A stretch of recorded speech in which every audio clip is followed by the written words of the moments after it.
Tentative. I'd say on tentative grounds. I've been writing a lot, because you can do that in solitude, which has been friendly to me. I didn't necessarily want to go to Cannes.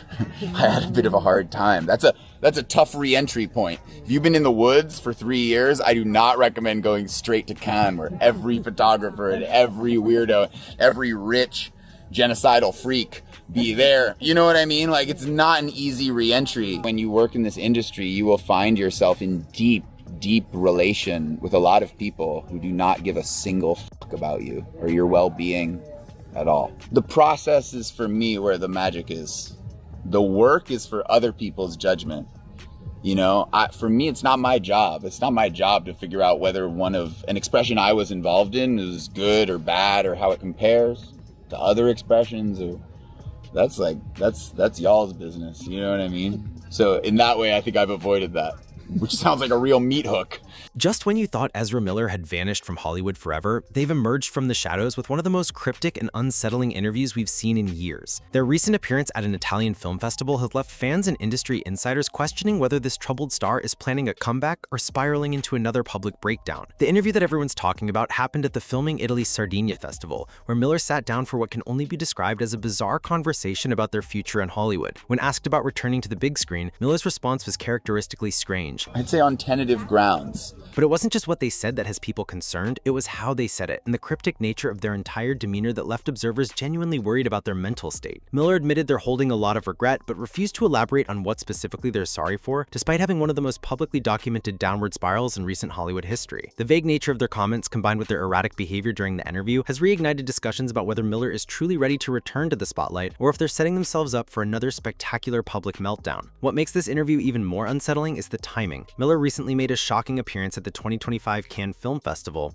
marking their first major public appearances since their legal troubles began. For someone who's been largely absent from the public eye, these sudden re-emergences feel calculated yet chaotic, leaving many to wonder what's really going on behind the scenes. To understand why this interview is so significant, we need to remember just how far Miller has fallen from grace. This is someone who was once considered one of Hollywood's most promising young talents, with breakthrough roles in films like We Need to Talk About Kevin and The Perks of Being a Wallflower. They were handpicked to play the Flash in the DC Extended Universe, a role that should have catapulted them to A-list stardom and secured their career for decades to come. But instead of ascending to superhero royalty, Miller's career became a cautionary tale of self-destruction. The transformation from promising actor to Hollywood pariah didn't happen overnight. It was a slow-burning disaster that culminated in a series of incidents so bizarre and troubling that they effectively ended their mainstream career. The contrast between their early potential and their current status makes their recent interview attempts all the more jarring. The beginning of Miller's public unraveling can be traced back to Hawaii in March 2022. The rumors suggest there were warning signs long before that. They were arrested and charged with disorderly conduct and harassment after causing a disturbance in a Hawaii karaoke bar. But this was just the tip of the iceberg. From March 7 through March 28, Miller was the subject of 10 calls to the police because of various minor incidents, such as filming people at a gas station, loitering on a restaurant sidewalk, and arguing with people. What started as minor disturbances quickly escalated into something much more serious. Miller was arrested and charged with second-degree assault on April 19th after being found during a traffic stop, and their behavior became increasingly erratic and concerning. Witnesses described encounters genuinely frightening, with Miller appearing disconnected from reality and unable to control their actions. The Hawaii incidents weren't just about legal troubles, they painted a picture of someone experiencing a complete mental breakdown in the most public way possible. Videos and reports emerged of Miller behaving aggressively towards strangers, making incoherent statements, and displaying behavior that suggested they were struggling with serious personal issues. The frequency and intensity of these incidents made it clear that this wasn't just a celebrity having a bad week, this was someone in crisis. But the legal troubles weren't the only part of the story. Far more damaging were the allegations that began to surface about Miller's personal relationships and behavior. Reports emerged of inappropriate relationships with minors, with multiple families coming forward to express concerns about Miller's influence on their children. These weren't just tabloid rumors, they were serious allegations from real people with real names and faces. Miller faced accusations of grooming underage children and running a cult, allegations that went far beyond typical celebrity scandals. Former associates described a pattern of behavior that included isolating young people from their families, providing them with substances, and creating environments where they had inappropriate influence over vulnerable individuals. The specificity and consistency of these accounts made them impossible to dismiss as mere gossip. One of the most disturbing aspects of these allegations was how they seemed to fit a pattern. Multiple unrelated sources described similar experiences with Miller, suggesting that this wasn't isolated incidents, but rather a systematic approach to forming inappropriate relationships with younger fans and acquaintances. The cult-like behavior allegations were particularly chilling, with reports of Miller surrounding themselves with young followers and creating an atmosphere of dependency and control. These personal controversies became inseparable from their professional work, particularly when it came to The Flash. Miller's off-screen controversies led to haphazard marketing and a $200 million loss for The Flash at the box office. Warner Brothers found themselves in an impossible position. They had invested hundreds of millions of dollars in a film starring someone who had become box office poison. The studio's handling of the situation was almost as dramatic as Miller's behavior itself. There were reports of emergency meetings, discussions about reshooting the entire film with a different actor, and desperate attempts to salvage what should have been a flagship release for the DC universe. The fact that they ultimately decided to release the film despite Miller's controversies spoke to just how much money was at stake. Director Andy Muschietti